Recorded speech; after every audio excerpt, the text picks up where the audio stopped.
BarbacoaCore Podcast Network.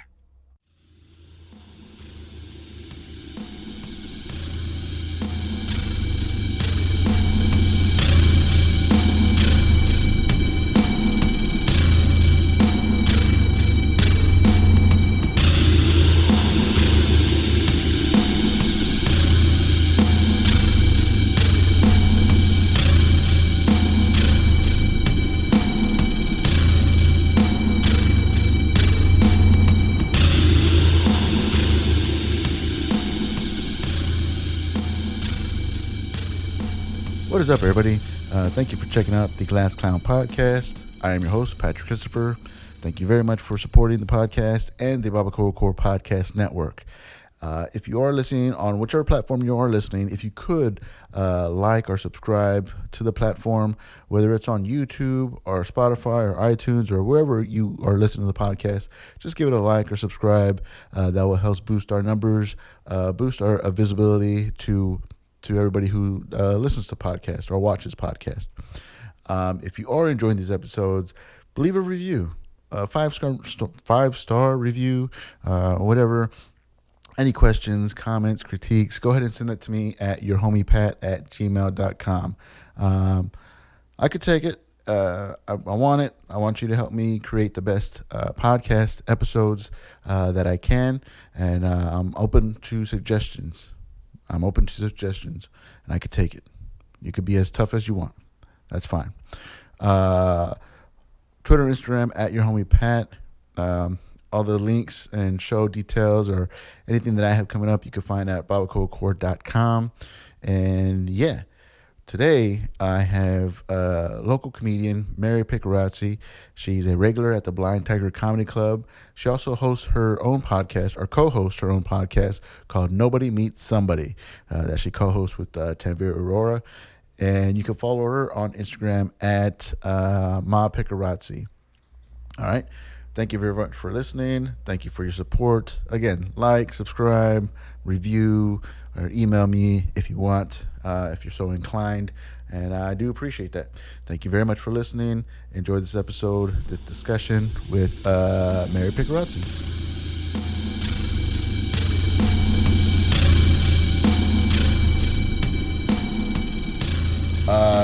So what's up? Mary Picarazzi, how's it going? Hey, it's going great. Good. Thanks for coming out. Thanks for being on the pod. No problem. Sorry it took us so long to get this thing taken care of. It's all good. Before we get into it, Twitter, Instagram, plugs, what do you got going on? Anything to promote? Go ahead and start off with that. Instagram, you can search me for at Mary Picarazzi. I'll come up as M.A. Picarazzi because apparently there's a lot of us. Really? Apparently, I don't know. I couldn't get Mary Picarazzi, which I was very upset about. But you can find me on Instagram. And then we have me and Tanvir Aurora do a podcast called Nobody Meets Somebody. Oh, Tanvir's podcast? Yeah.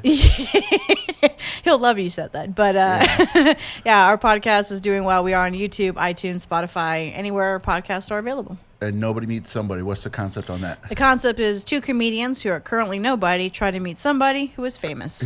That's legitimately all we're trying to do. How hard is it to get guests? Because y'all aren't putting out episodes constantly, right? Like you only need to have like 20 episodes? We try to do 2 a month. 2 a month, okay. We tried to. Initially it was like once every 2 months because it took a while to get book guests because it got kind of like the learning process of figuring out how to book guests that are not local.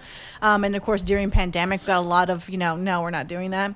And as pandemic wore on, it was a lot more okay. Yeah. So it got a lot easier. I'm not doing anything else. Like, why not? Yeah. Which has helped us immensely because California was it was like shut down. It's still shut down until June. So it's been really, really easy to book guests out in California. Yeah. So, yeah. What's the most interesting guest that you had so far?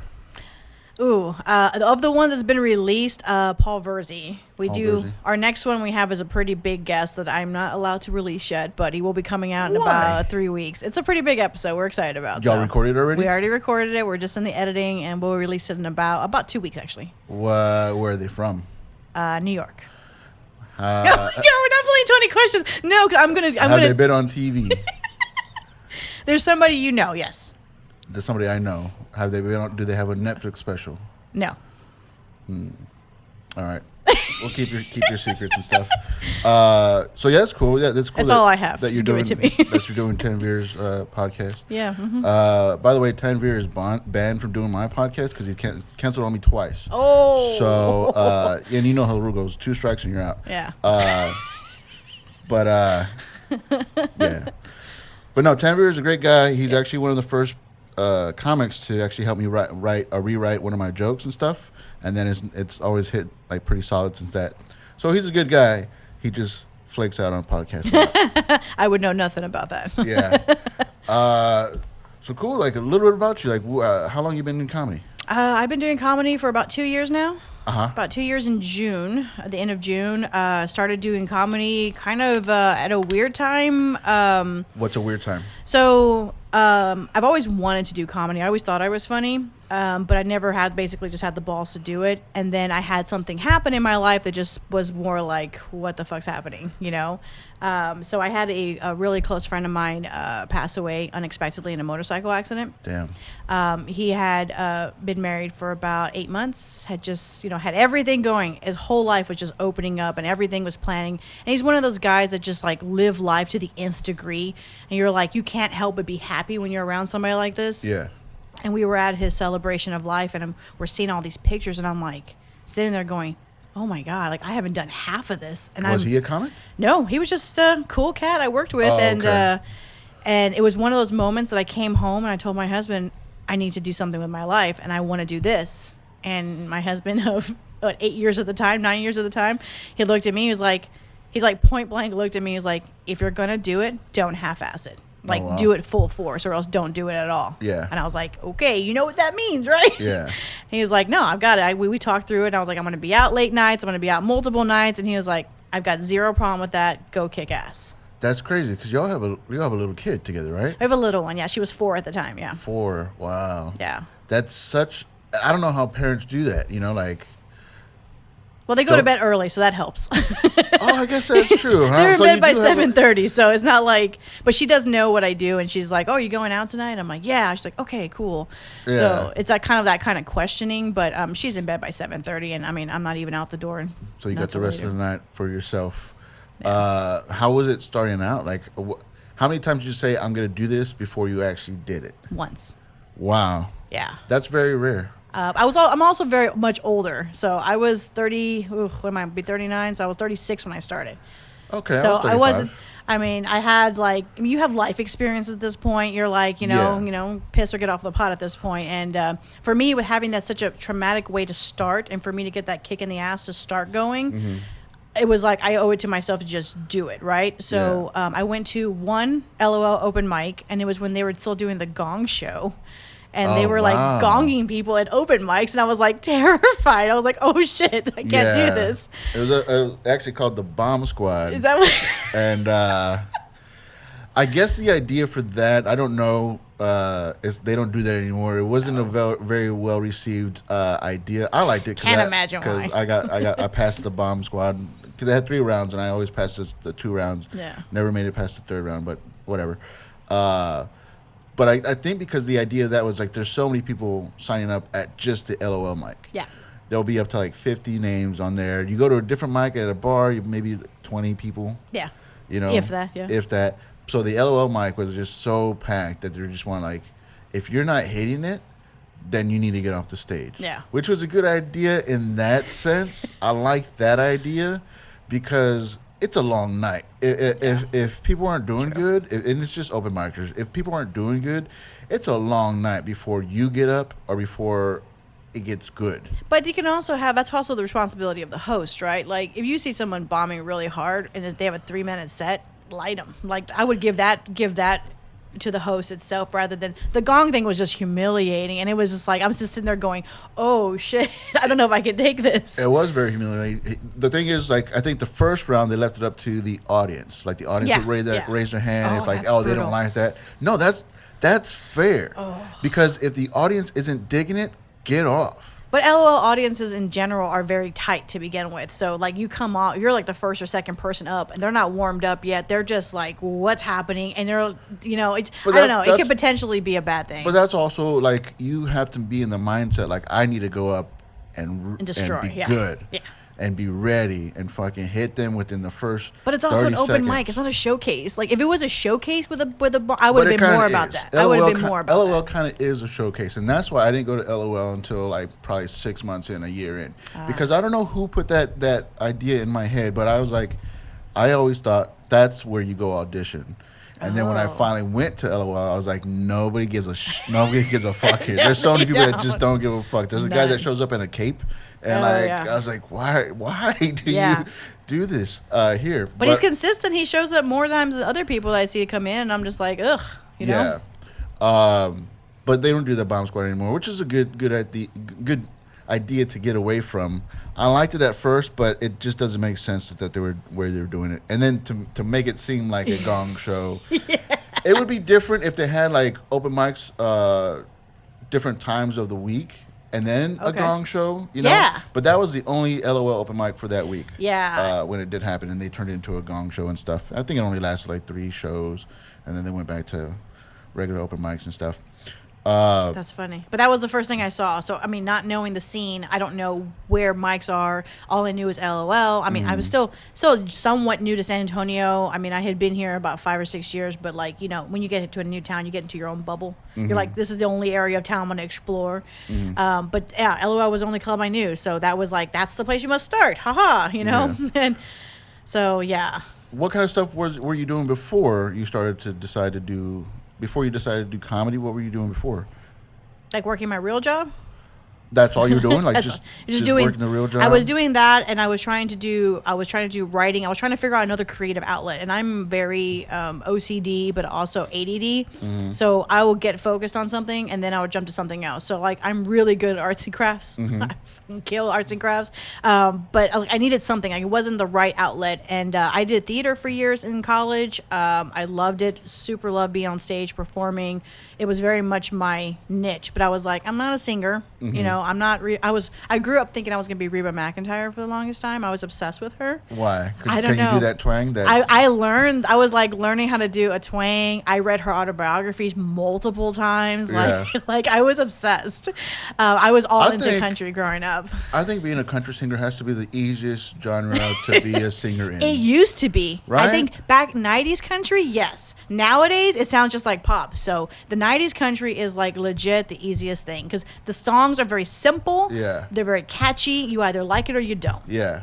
And it was easy. It was easy to follow along. So like a simpleton like me could be like, I know all these songs. Yeah. Like, I'm not a big Garth Brooks fan, but I know every word to his songs.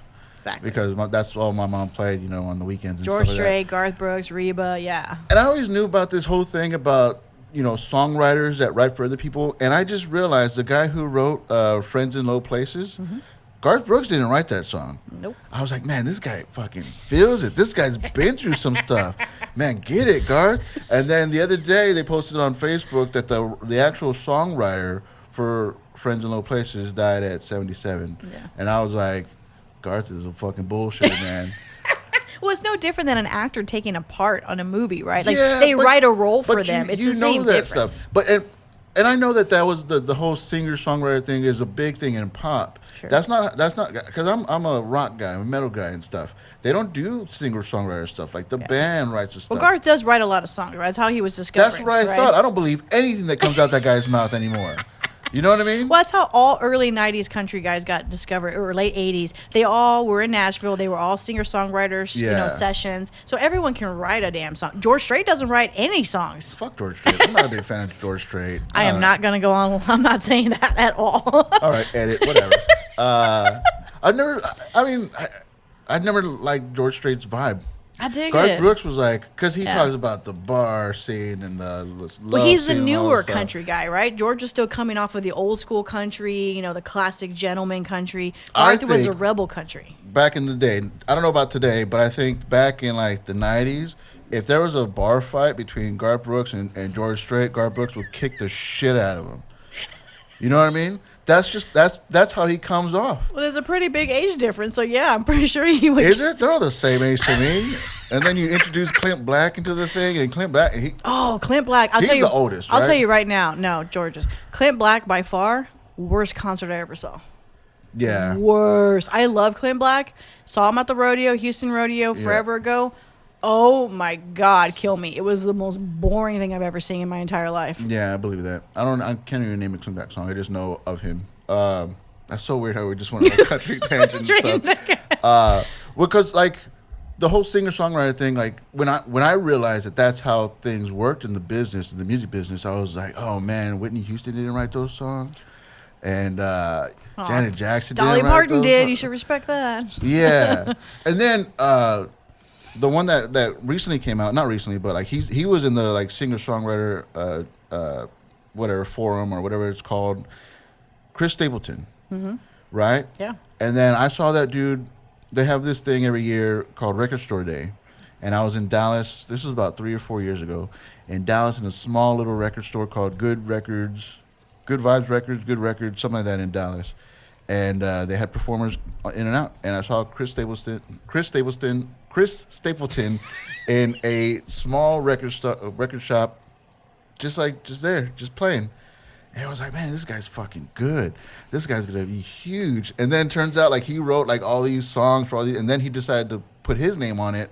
And fucking blew up. Tennessee Whiskey, all that good stuff. He's a fucking great. Anyway. But it's good though, because not every songwriter wants to be in front of the camera. You know, a lot of songwriters just are good, just they want to have that. I mean, think about it. That really is the life when you think about it. I can write a song for somebody. I don't have to perform it like a monkey constantly and tour and tour and tour. But I'll make money every time that song plays. Dude, that might be the fucking life right there. Would you rather be a joke writer than a performer? No. But Right. that's not me though. Like if I was an introvert that liked to write jokes, Yeah. that's a perfect forum, right? There's a place for everyone. Yeah. Like I don't want to do that. That'd be horrible because I like to talk to people. But Yeah, I don't think there's a lot of people that just go off to do joke writing and stuff like as a job or career and stuff. Yeah. I'm not that good at the writing. I'm better. Well, I'm good at. I'm more better on stage. More better. Is that a word? I don't know, man. Look, whatever. I feel better on stage. this is falling apart very quickly. Oh, it was never together. Than I am like a joke writer type of thing. But yeah, I mean, there's some people like rather be the songwriter and give it off to somebody else, or rather be the joke writer and give it off to somebody else than do it themselves. I just never understood that. I'm about the performance of it. Yeah. You know, that's why I wanted to get back on stage. I just had to find a different way about it. Yeah. You know. Yeah. So you came in from music to comedy. Me, I was more theater into comedy. So it was like I was already halfway there. I was already performing and into how to manipulate stage presence and how to work a scene, work a stage, make sure your audience understand your projection of your voice, all of that. So that all appealed to me. I just didn't have the right medium to express it. And then when I found comedy, I was like, this does work. Yeah. And then, of course, I tried it and I bombed instantly. So naturally, that worked for me. Yeah. 2 years in, how do you feel you're doing? Ugh. I feel like I look at it like steps. Like if you imagine like those paver steps, to someone's house. I'm like the first step. Like I'll go back and listen to my old sets and I'm like, ugh, what was I thinking? Yeah. But I'm like, ugh, I've got so much farther to go. Like I don't feel like at times I don't feel when you're so close to it that you've made much progress until you kind of like get out of your head enough to be like, okay, I have maybe been a little bit better. I'm not doing a knock knock joke anymore. I've gotten a little bit past that. But even then, it's like you look at people in the scene and you're like not comparing, but you're like, holy shit, that's what I want to get to, like to that kind of rhythm. You did knock knock jokes? Well, I started trying to do one-liners, which is incredibly hard. So then I switched to knock knock jokes. You think they're hard? Oh.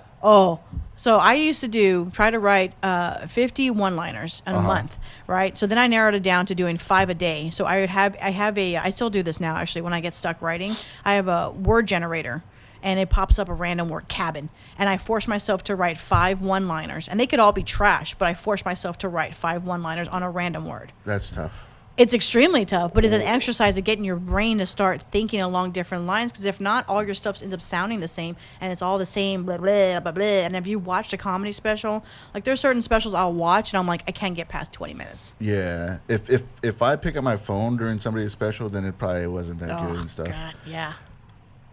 But it's so bad because like the attention right now, the pay attention to something for a whole hour. That's why when Netflix put out like the Degenerates, 15 minutes, 20 minutes, Yeah. I think But even that's some what of I those, want. I'm like, I don't think I want to listen to you anymore. Next But episode. you're not investing all that much. True. You got 15 minutes. You know, True. like they're pretty good. I can't give anybody an hour, and I'm saying this out on podcast. It's not probably going to be an hour. It's like I don't know. Anybody listens to anything for more than an hour? You know, Well, more it's than just 30 minutes. It's different though. Like going and doing and hearing a live special. Like I was lucky. I got to see Nate when he was. I see you were at the same show, right? You saw Yeah, Nate down at yeah. the was it Majestic? Not the Majestic, the Aztec. Aztec, yeah, that one. Well, the same difference. But I was there, and halfway through the show, my comic brain's kicking in, and I'm just like, oh, look at the setup here. Look how he's like, I'm focusing more on every piece of it more than just the words. Like to me, I'm like, God, it would be so boring to just listen to the words, and that's all you're getting. Like I have to have the whole experience. Yeah. You know, like how are you moving on stage? Oh, of course he doesn't move on stage, which is even worse. And then I'm just like constantly monitoring. Like to me, that's where I get more enjoyment out of watching something, especially Yeah. live. I felt bad because like he had just released the Tennessee Kid, right? And then he's in San Antonio at the Aztec, and so I explained to my wife like he's just working on stuff right now. Yeah. You know, Yeah. like he just put out a special. This stuff he's just trying to work on it. You know. Yep. So they understand like why isn't this all banging? Why isn't it all like? Well, then he pulled some from his album too. He pulled. Yeah, he did some old stuff. He did some old stuff and changed them up, and I was like, oh, well, that's cool. Like I Yeah. appreciate that. Like that was nice. And I talked to him after the show, and he was like, oh yeah, you know, you got to keep working on stuff. Blah blah blah. I'm like, well, yeah, no shit. Yeah. That's why you are where you are. But it's actually kind of humbling to know that even no matter how many specials you have and stuff, you still have to do the process. There's no getting around it. Yeah, for sure. Like when we saw Seinfeld, we saw him right before he released or recorded that special that he did, the Need to Kill or 24 to Kill or something like that. And so he was like on fire. Oh wow. He was on fire that show. You know, Interesting. Really fucking good. But you see the difference, you know, because like I knew that, you know, Nat Bargatze was going to be working on new stuff because he just released that. Of course. And then you're done with that. You know, which is a big fear. I mean, not that I'm anywhere close to like recording anything, but I was like, that's why I don't like to release stuff. A pet peeve of mine is when open micers release their jokes on social media. I mean, because you're done with that one, right? Like, you can't surprise anybody. The tension. I mean, I don't know if the same people that follow them on social media are the same people that go see them or whatever. You know. But you're an open. I mean, honestly, if you're an open micer, just focus on your set. For me, my biggest pet peeve with open micers is having merch. I had merch for my podcast, and as an open micer, I am an open micer. You've been doing this. Like, let's say you've been doing it 6 months or less, which I've seen a lot of people with 6 months or less have merch, and I'm like, really? Is that what we're doing right now? Yeah. Like you're so focused on that portion of it, which is an aspect I get. Yeah. Focus on this aspect, you know, the hard shit. I get it, man. I come from like from the band background and stuff. So like as soon as you do your first show, we're like, oh, we need merch. Yeah, You but know, you've done the work need and stuff had like the that. songs and had the sets put together. Yeah, but like that's different. Imagine not having a song that you guys, original song that y'all wrote, and you're like, we've just done covers, nailed it. Like no. Yeah, no, well, yeah, that's different and stuff. But like when you get into this in a certain way that, you know, maybe I'm holding myself or maybe you're holding yourself to it, you know, like we're trying to, like, we know we're going to be here a while. You know, that's our mindset. And especially we both came in pretty late in the game. You know, usually people around our age have been doing it for like 8, 10, 15 years already, which that just blows my mind. Like, how did you even know to start at 20? Yeah. Like, I mean, my lane at that time was music and bands, and I wanted to like fulfill my life with that or chase that. So I wasn't even thinking like, oh, well, what else besides music would I be doing? Mine was just trying not to be poor. Like I was finishing school. I started college late, ended later than most people. Got married. Like I would just like just not be poor. That's all I was focused on. Don't be poor. And that's the whole point. In my mindset, it was you get a degree, you're going to have money. Didn't work out that way at all. Yeah, man. Like at all. And I'm like, and then we moved to San Antonio, and I was like, this is all we I didn't know have. you weren't from San Antonio. Where are you from originally? I'm from the great city of Corpus Christi. Oh, well, that's all it's sad. Yeah, I know that now. I'm sorry, I do remember that now. But when people say it always like when I lived in Seattle, nobody was from Seattle. No one's from Seattle. No one is from Seattle. I mean, obviously people that are from Seattle, but like a lot of people that I mess with that were in my circle. Downtown like Seattle, bands no and one's stuff. from Seattle. Yeah. So when somebody says that they're not from San Antonio, I was like, well, where are you from? We're in magical land. Where outside of Texas are you from? Like, no, from Corpus. I was, oh man, that's all the same thing. It's not the same thing. Well, So it's not the same thing as far as Texas is concerned. But like when somebody says they're not from San Antonio, I was like, where did you fly in from? You know, on your magical steed. yeah. Well, coming in from Corpus though, like, so my husband's from Rockport, I'm from Corpus. My husband got a job here in San Antonio. When he got a job here, and he was like, "We're moving to San Antonio. Like, I got this great offer."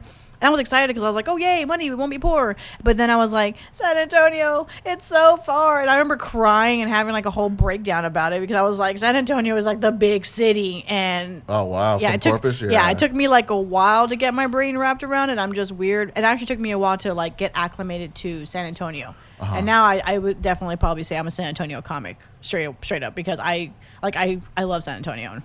It's grown on me. How long you been here before? How long you been? 8 years, you said? Yeah. Yeah, you're. Well, now it's 11 years. Now it's 11 years. Yeah. You're for sure San Antonio. Yeah.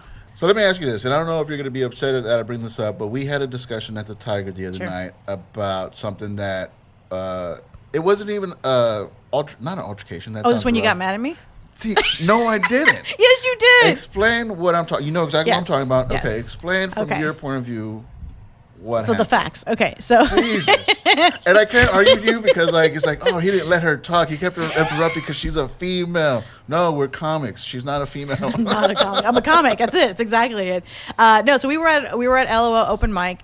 I was up before you, so every time I'm before somebody, I consider myself opening for them because I'm stupid. So I went up there. I'm just an idiot. I went up there, and I was already frustrated because I was going to try some new material, and then this jackwad of a Brozinski pulled his phone out during the middle of my set, and that just like set me off. And like before I could even think, my brain just went, "Why do you have your phone out, bro?" And he just like put it down so gingerly, and he just like slid it across the table without making eye contact. But by that point, I had riled myself up to where I forgot the next joke of where I was doing. So then there was a guy with a very large pregnant, well, she was very pregnant, not very large, but just a very pregnant lady. And I was like, yeah. So I started talking to them to try to remember my set, to try to kill time. Of course, I bombed horribly. It was whatever. But anyway, so I bomb horribly, and I get off, and then you're after me. You go and do your set. I walked outside, and then you came out, and you're like... Well, wait, you forgot. I went up, and I fucking killed. No, I'm just kidding. All right. The facts remain that I walked outside.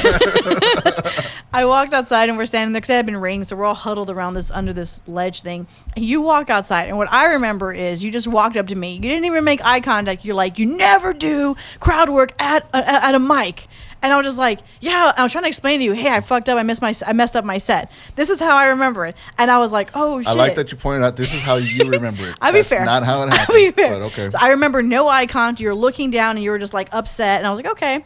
And then another comic comes in. I don't know if I want to say his name, but he comes in, and he was like, yo, we totally know why you messed up, Patrick, is because the crowd wanted this kind of material, and you had this material. They said that you messed me up? No, they were talking to you. They were like, that's why you didn't have a good set, because the crowd wanted dirty material and you were clean. Oh. And you're talking, and I just interjected like a dumbass, which I shouldn't have done. And I was like, hey, so did I fuck him up? And they're like, oh, yeah, totally. And I was like, fuck. So your comment added with that comment in my OCD anxiety brain was like, you fucked up. What are you doing? Why are you even doing comedy? Damn.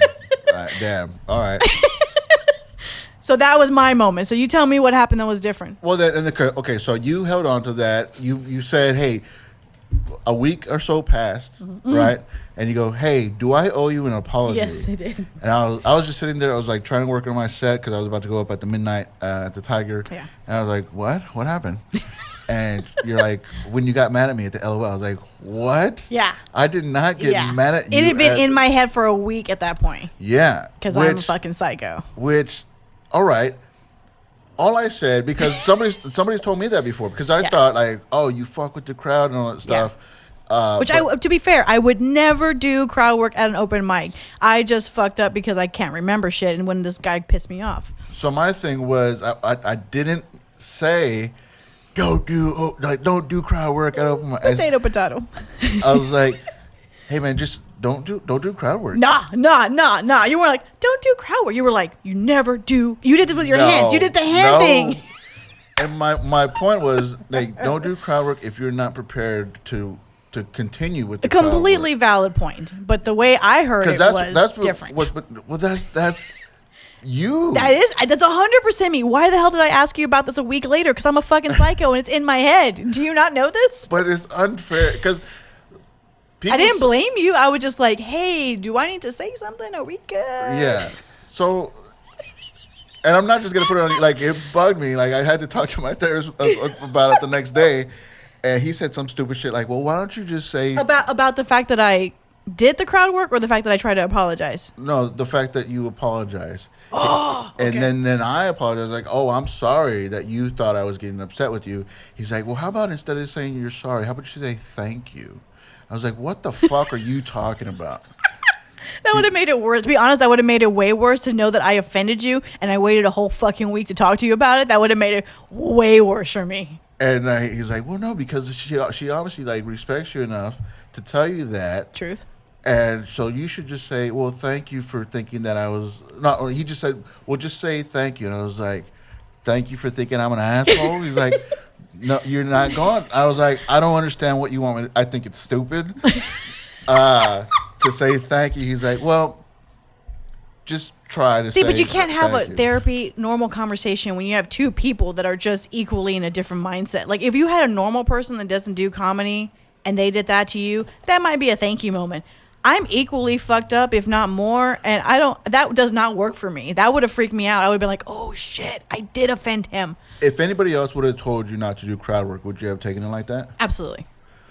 It's not a you thing. It's anybody. The way it was said, and I was already at a deficit in my own brain because I knew I had a shit set. I was already upset at my performance. I was already in my kind of like low brain of bleh, Yeah. everything sucks. I'm an asshole. I'm an idiot. And then anybody has said anything, it would have just been true.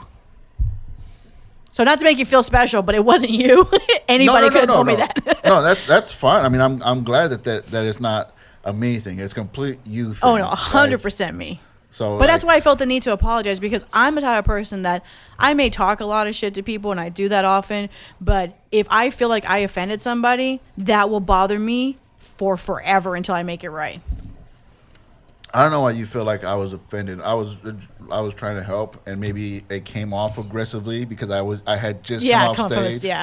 And so I was like just all amped up and stuff, and like I was talking to everybody. It's not like I went like off the stage and directly to your face, like, don't do. And I was just like out there. I don't know. I kind of felt like that because you went straight outside and then you came beelines, and I'm like, oh. I beeline for the outside, and then we were just all, because it was drizzling, so we were all under that little shaded thing. So and I see you, and I was like, hey man, don't do crowd work. You know. You didn't say it like that, but yeah, okay. That's probably how. I mean, you know what? Take that back. That's probably how you said it, but my filter. I heard, don't do crowd work ever. No, not ever, but like, cause. But you did the hand motion. That to me, like, oh. Shit. I do this all the time. I'm just chopping shit all the time, dude. I don't know what to do. Chopping broccoli. People have been taking pictures of me on stage. I'm either holding the mic right there, so I'm like just chopping shit up. I don't know what to do with my hands. I feel if I put them down in my pocket, like I'm just like, I don't know what to do. So I'm like, whatever. So I mean, like when I was new to the scene, like I tried to talk to. I was actually talking to Potter yesterday, Brendan Potter. I had talked to him. He had a set, and I was like, "Yo, you had a great set. Like that was really funny." He was like, "Okay," and he kind of like walked away. And I'm like, "Okay."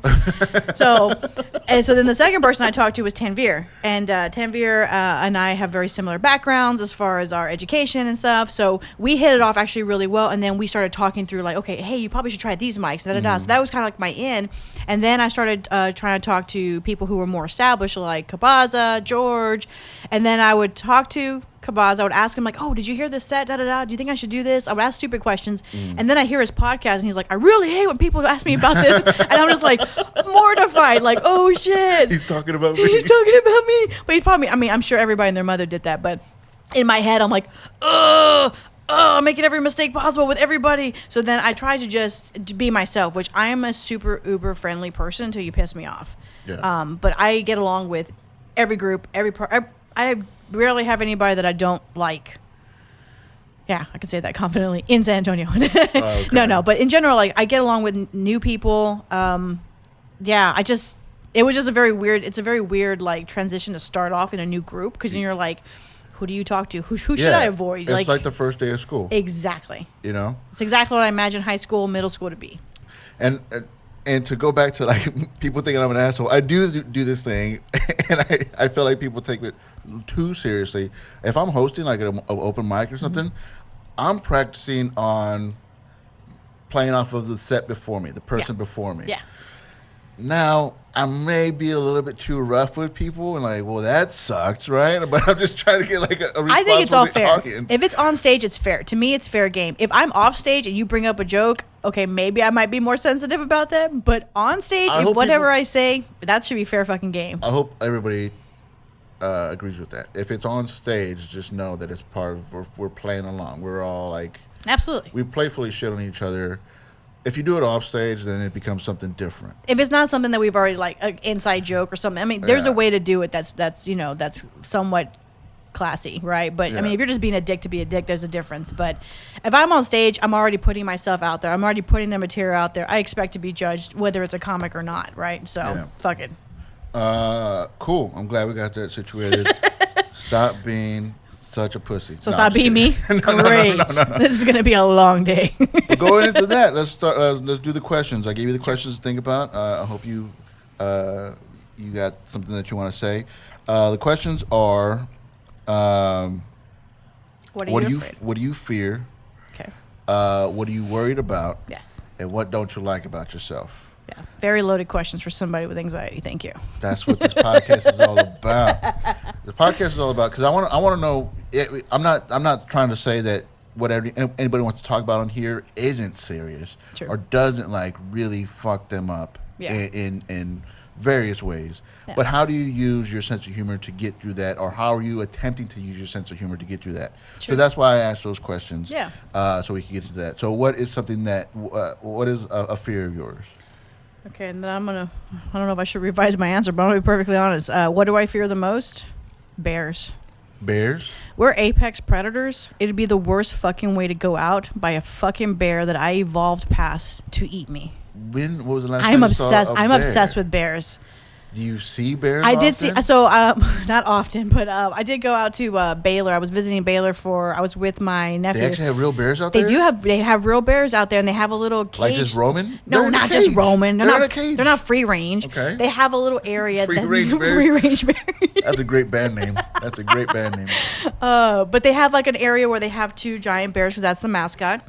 And I'm just like, God, this is a horrible idea. Like, this is the way every horror movie's going to start. Yeah. Who thought having 2 bears in the middle of a college campus was a bad idea with alcohol involved? I mean, granted, Baylor's not an alcohol campus, but still. How are they not an alcohol campus?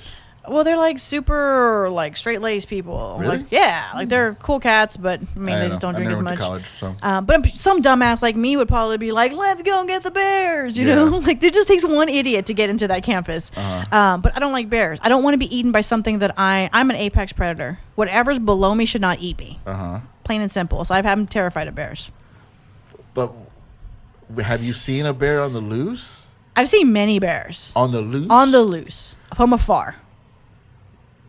And I've watched a lot of Nat Geo. That might be my problem. Well, yeah. Why? Why are you watching? I just don't do bears. Have you seen a bear attack? No. I mean, on TV, yeah. But yeah. but think about just the concept of being eaten. And they're strong, they're ferocious, they're on land. I don't know. I just don't dig it. Is that the worst way that Like, it wouldn't even be the worst way to die? Yeah, it wouldn't even be bad. If I got stabbed or a drive-by shooting, I'd be like, all right, apex animal. I can totally get it. That's fine. That could happen. You're But like, a "This is bear? good." Hell no. A bear's not going to happen. A bear is just like in a no.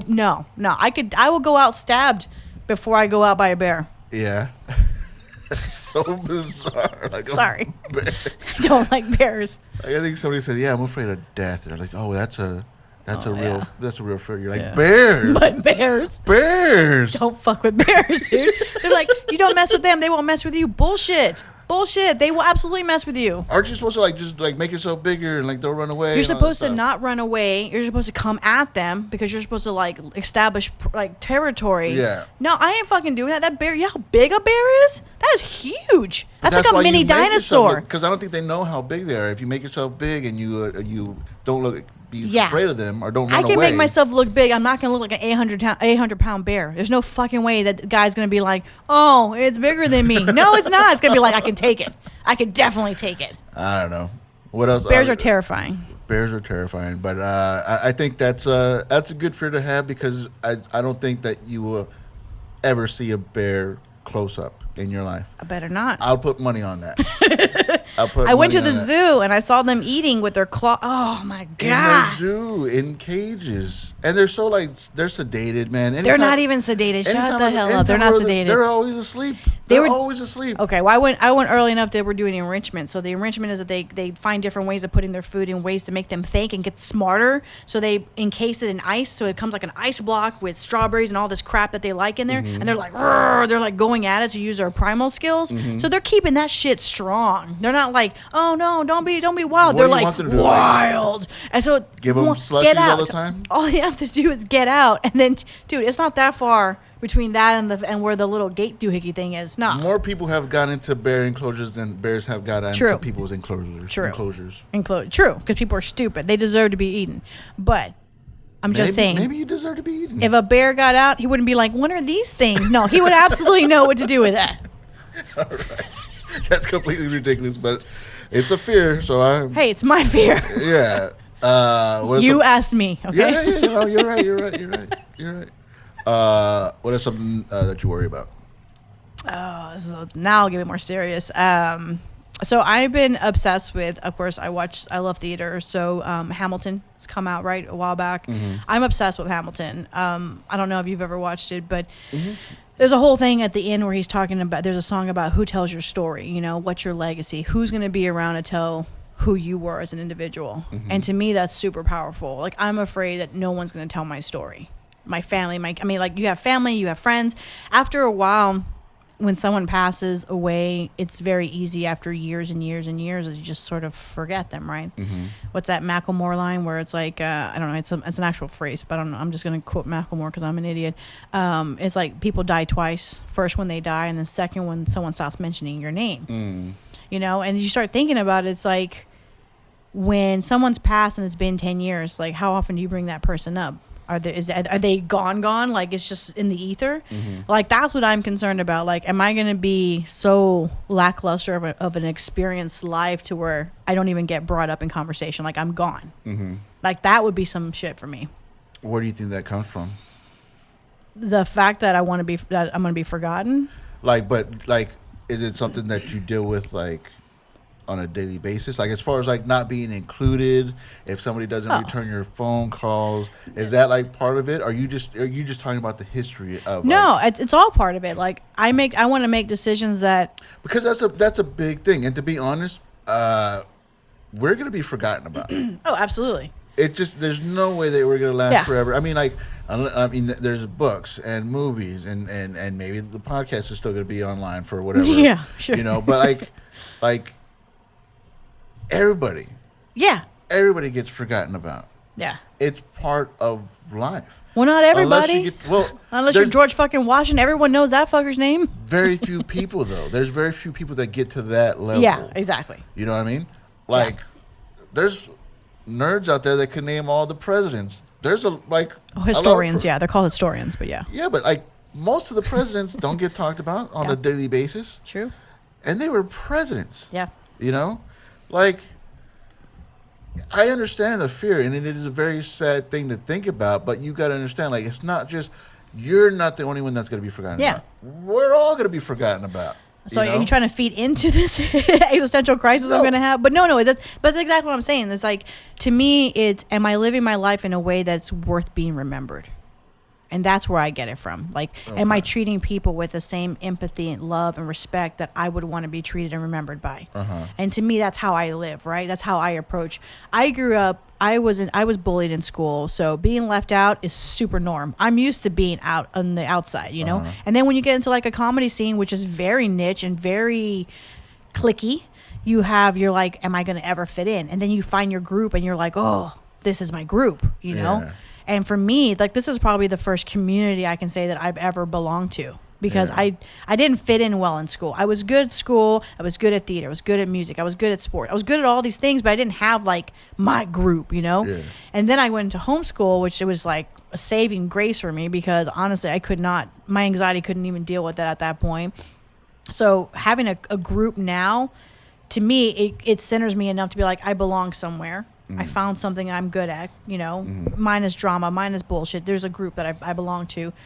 And then how am I living my life in a way that I want my kid to remember me? My kid sees me now going out, and she's like, "Oh, you going out? Yeah, I'm going out 4 times a week, 5 times a week." To me, it's going to be like, was that all for nothing? To where she remembers, oh, mom was just absent. I'm like, fuck, like, was it worth something? Would she understand that I was trying to do something for myself, better myself, and be a better version of myself? Or was she just like, wait till she's 30 and she'd be like, oh, wait, I've been talking shit about mom this whole time. I totally get it now, Like, there's a lot of all that type of emotion, especially when you're a parent. There's a lot of that, am I doing what I'm supposed to be doing? Yeah. I don't know, man. I mean, like, I think everybody feels that way. And I think it comes from, like, the whole, like, feeling left out now. Like, you're feeling all this stuff. Like, why? If I'm here, why do people treat me like I'm not here and all this stuff? Yeah. But like a female in comedy? Yeah, I'm fully aware of that. You know how many times people talk around me? Yeah, I'm fully aware of that, Patrick. Please tell me more about this. All right. No, but that's exactly it. That's exactly it. It's like, especially when it's harder the older you get too, because you think that some of these issues are gone. And I'm going to be, almost 40 in a couple years. And I'm just still like, fuck all this. I don't belong to somebody. Yeah. No one likes me. Someone said something to me and it's going to bother me for a week. Yeah. Like, that's the stupid shit. I'm like, I should be old enough to know better than that. But that shit stays with you. Yeah, it does stay with you and stuff. You just have to, you have to break it apart. You have to like, how did I really hear it? What did they really say? Exactly. How did I respond? Like, all that stuff. But yeah, I mean, I get that. And Like, I don't have any kids, so as soon as I'm gone... That you know. No, shut up. What you hear? So, I mean, once I'm gone, like, that's it. I mean, I have my niece and nephews and all that stuff. Doesn't that, like, frighten you, though, to be like... No. You're gone and, No. That's it, the ether, and then there's no more, like, your memory there. Like, for me, it's... I'm super Mexican, though. Like, I have my grandparents, my great uncles. I remember them. I talk about them frequently. Like, to me, that's part of my heritage of keeping that spirit alive. Yeah.